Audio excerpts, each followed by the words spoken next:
Madame, Monsieur, bonsoir et merci de nous rejoindre pour ce point de l'actualité. Nous sommes au 23e jour de l'agression sioniste contre Gaza et c'est un véritable génocide qui se déroule au vu et au su du monde entier. Les Gazaouis vivent au rythme des bombardements qui détruisent des quartiers entiers et des vies entières. 13 civils palestiniens ont d'ailleurs été lâchement assassinés dans des frappes ayant ciblé 2 maisons à Gaza et à Beit Lahia sans aucun préavis. Le camp de réfugiés de Jabalia, dans le nord de Gaza, a lui aussi été ciblé. Au moins 12 civils palestiniens ont été tués cet après-midi et environ 20 autres ont été blessés.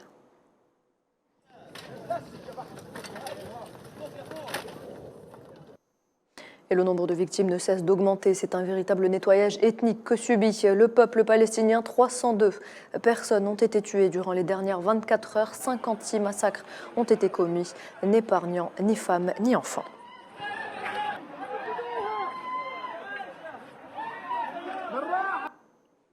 Et après 23 jours de bombardement, les autorités palestiniennes affirment que plus de 8000 Palestiniens, majoritairement des civils, ont été tués dans les nombreux bombardements incessants qui ciblent l'enclave de Gaza. 8069 selon un dernier bilan du ministère palestinien de la Santé. C'est sans compter les civils ensevelis sous les décombres des bâtiments détruits par l'occupant. La situation à Gaza devient de plus en plus désespérée. D'heure en heure, regrette Antonio Guterres, secrétaire général des Nations Unies, au lieu d'une pause humanitaire cruellement nécessaire, soutenue par la communauté internationale. L'entité sioniste intensifie ses opérations militaires, a-t-il déclaré lors d'une visite au Népal après un voyage de 4 jours au Qatar. Et les Palestiniens de Cisjordanie ne sont pas épargnés. 3 Palestiniens ont été tués ce dimanche par des tirs de l'armée de l'occupation lors de plusieurs incursions militaires dans la région.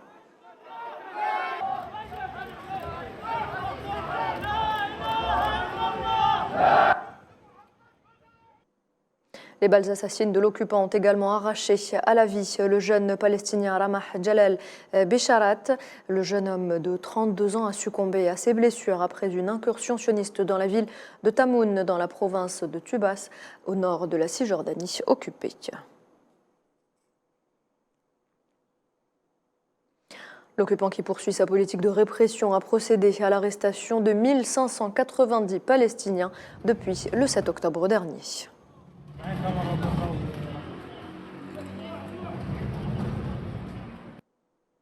Les manifestations en soutien à la Palestine et à son peuple se multiplient à travers le monde. Ils sont des milliers à battre le pavé ce dimanche à l'appel du Front marocain de soutien à la Palestine et contre la normalisation. Plusieurs rassemblements et manifestations ont eu lieu dans des villes dénonçant les crimes commis à Gaza par le régime d'occupation contre le peuple palestinien.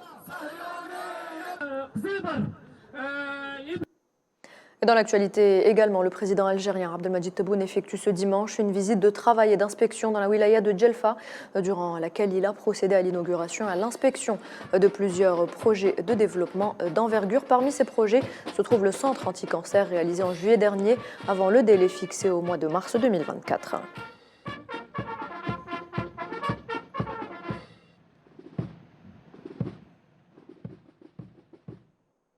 Et toujours depuis la wilaya de Djelfa, le président Tebboune a procédé à l'inauguration de la gare ferroviaire au chef-lieu de la wilaya, s'inscrivant dans le cadre du projet de la ligne ferroviaire Bourzoul-Larouat.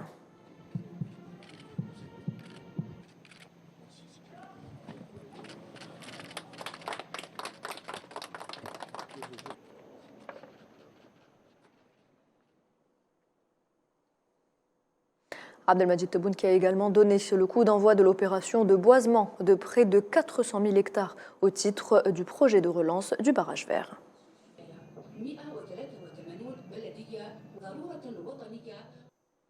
Et voilà, c'est la fin de ce point de l'actualité. Merci de l'avoir suivi. Je vous retrouve à 18h30 pour le journal de la rédaction.